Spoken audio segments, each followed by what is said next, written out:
যেসব মুসলিম কান্ট্রি তাদের দাসত্ব করেছে, তাদের আনুগত্য করেছে, সেই সব আরব মুসলিম কান্ট্রিকে তারা কিছুই বলছে না, কিছুই করছে না।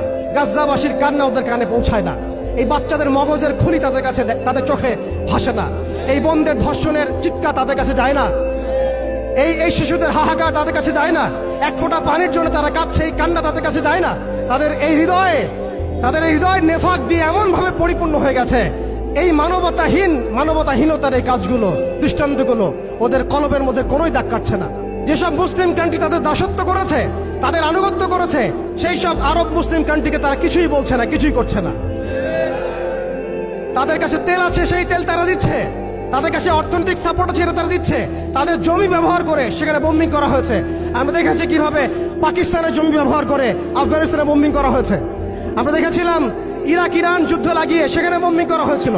আমরা লিবিয়া, সোমালিয়া, মালি, এই তারপরে আপনার ইয়েমেন, জর্ডান, লেবানন, প্রত্যেকটা জায়গার মিসাল দিতে পারি যেখানে মুসলিম ভূমিগুলোকে ব্যবহার করে তারা মুসলিমদের উপর বোম্বিং করেছে আর মুনাফিকদেরকে তাদের সহযোগী হিসেবে রেখেছে।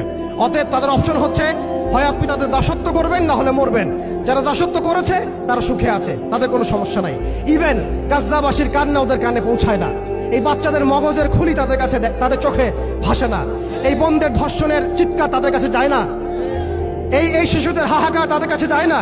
এক ফোঁটা পানির জন্য তারা কাঁদছে, এই কান্না তাদের কাছে যায় না। তাদের এই হৃদয় নেফাক দিয়ে এমন ভাবে পরিপূর্ণ হয়ে গেছে। তাদের কাছে এই মানবতাহীনতার এই কাজগুলো, দৃষ্টান্তগুলো ওদের কলবের মধ্যে কোনোই দাগ কাটছে না। প্রিয় ভাইরা, এটা কেন হয়েছে? তাদের নেফাকির কারণে। অতএব আপনি যদি দাসত্ব করেন, নেফাকিতে চলে যান, আপনারও কোনো সমস্যা হবে না। কিন্তু আমি অনেস্টলি প্রশ্ন করতে চাই, আপনার মধ্যে কি আল্লাহর ভয় নাই? আপনার আমার মধ্যে কি কাল কিয়ামতের মাঠে জবাবদিহিতার ভয় নাই? আপনি আমি কি লা ইলাহা ইল্লাল্লাহ বিশ্বাস করি না? আপনি আমি কি মুহাম্মদুর রাসূলুল্লাহ বিশ্বাস করি না? আপনি আমি কি মুহাম্মদ রাসূলুল্লাহর উম্মত নই? অতএব আমরাও কখনোই কারো দাসত্বের দিকে যাব না ইনশাআল্লাহ। আমরাও ইনশাআল্লাহ তাআলা পশ্চিমকালে এই জায়নিস্ট মুভমেন্টের, এই পশ্চিমাদের, এই দাজ্জালের অনুসারীদের দাসত্বের মধ্যে কখনো যাব না ইনশাআল্লাহ। তারা আমাদেরকে অপশন দিয়েছে, হয় দাসত্ব করো, না হলে মরো। আমরাও বলে দিব, আমরা ইনশাআল্লাহ তাআলা শহীদ হয়ে যাব, তবু তোমাদের দাসত্ব করবো না ইনশাআল্লাহ। আমাদের প্রথম করণীয় হচ্ছে ভাই, আপনার আমার সচেতনতা তৈরি করা। আপনি আমি এখনো ঘুমাচ্ছি। তারা বিশ্বকে গ্রাস করার ষড়যন্ত্র করেছে বিগত 200 বছর থেকে। আমরা ঘুমিয়ে আছি। আপনি মনে করবেন না এই ফেতনাগুলো বাংলার মাটিতেও আসবে না। একদিন অবশ্যই আসবে, দেখে নিন। আমি বলে দিচ্ছি, এই ফেতনাগুলো বাংলার মাটিতেও অবশ্যই আসবে ইনশাআল্লাহ, দেখে নিন আপনারা। এবং সারা বিশ্বকে গ্রাস করার যে পায়তারা তারা করেছে, এটা নতুন কোনো এজেন্ডা নয়, এটা ওদের সুদূরপ্রসারী 100 বছরের প্ল্যান। আমাদেরকেও একটা সুদূরপ্রসারী পরিকল্পনা করে আগাতে হবে। শুধু আবেগ দিয়ে, একদিনের শোডাউন দিয়ে, একটা লং মার্চ দিয়ে, একটা মিছিল দিয়ে, একটা পতাকা উড়িয়ে আপনি সমস্যার সমাধান করতে পারবেন না।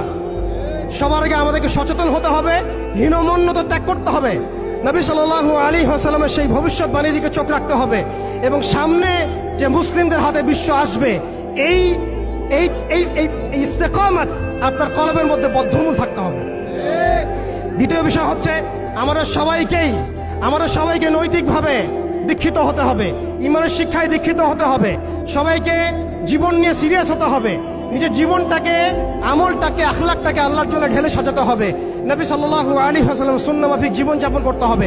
এর সাথে আমাদের রাষ্ট্র ব্যবস্থায় যারা আছেন, সরকারে যারা আছেন, প্রশাসনে যারা আছেন, সমস্ত ভাইদেরকে মহব্বতের সাথে দাওয়াত দিতে হবে। ইনশাআল্লাহ এই মানুষগুলোর মধ্যে থেকে দেখবেন আগামীর খালিদ বের হয়ে আসছে। এই মানুষগুলোর মধ্যে আগামীর ওমর বের হয়ে আসবে ইনশাআল্লাহ। আমাদের পুলিশ ভাইদেরকে, আনসারদেরকে, বিজিবিকে, সেনাবাহিনীকে, আমাদের ঊর্ধ্বতন কর্তৃপক্ষকে, এমনকি এমপি মন্ত্রী সবাইকেই এই বিশ্বের বর্তমান প্রেক্ষাপট সহ ভবিষ্যৎ এবং বাস্তবতাটাকে বোঝাতে হবে। দাওয়াতটাকে আমভাবে প্রচার করতে হবে। একই সাথে আমাদের দেশের মধ্যে যত ইসলামিক দল আছে, যত ইসলাম ভাবাপন্থী, ইসলামিক মনোভাব সম্পন্ন মানুষ আছে, তাদের সবার মধ্যে একটা ঐক্যবদ্ধ প্ল্যাটফর্ম নিয়ে আসতে হবে। এখানেও যদি আপনি সাম্প্রদায়িক হয়ে যান, আপনি আগামীতে বাংলাদেশের কনফ্লিক্ট এড়াতে পারবেন না। আমরা সেই যুদ্ধে জিততে পারবো না। আমাদের অনৈক্যই হচ্ছে আমাদের সবচেয়ে বড় দুর্বলতা। এই অনৈক্যটাকে আমাদেরকে দূর করতে হবে। আল্লাহ পাক তৌফিক দান করেন। আমরা সর্বমহলে দাওয়াতের কাজ করব, সবাইকে আমভাবে দাওয়াত দিব, সারা বিশ্বের বর্তমান অবস্থা বুঝাবো, ভবিষ্যৎটা বুঝাবো এবং বাস্তবতাটাকে বুঝাবো ইনশাআল্লাহ। একই সাথে আমরা ঐক্যবদ্ধ হয়ে যাব, জীবন নিয়ে সিরিয়াস হয়ে যাব। আমরা আমাদের জায়গা থেকে যা পারি, যার যা সামর্থ্য আছে, বলতে পারলে বলবেন, লিখতে পারলে লিখবেন, অর্থনৈতিক সহযোগিতা করতে পারলে সেটা করবেন। আপনি যদি ভালো স্কলার হন, আপনি ইলম দিয়ে খেদমত করবেন। আপনি পলিটিক্যাল লিডার হলে আপনি পলিটিক্স দিয়ে খেদমত করবেন। ইকোনমিস্ট হলে ইকোনমি দিয়ে খেদমত করবেন। আপনার মধ্যে প্রযুক্তিগত যদি উৎকর্ষ থাকে, সেটা দিয়ে আপনি উম্মাকে খেদমত করেন। যার মধ্যে আল্লাহ পাক যা দিয়েছেন তাই দিয়েই আমাদেরকে এই যুদ্ধে শরীক হতে হবে ইনশাআল্লাহ। মনে রাখবেন, দাঁড়ান, মনে রাখবেন, জিহাদ শুধুমাত্র একটা আবেগের নাম নয়। জিহাদ হচ্ছে একটা পরিকল্পিত পদক্ষেপ।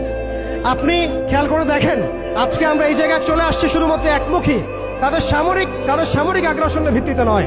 আমাদের সেনাবাহিনী কম নাই, আমাদের জমি কম নাই, আমাদের দেশ কম নাই, আমাদেরও প্রযুক্তি কম নাই। তাহলে আমরা এই পর্যায়ে কেন আসলাম? উত্তরগুলো আপনি খুঁজে বের করেন।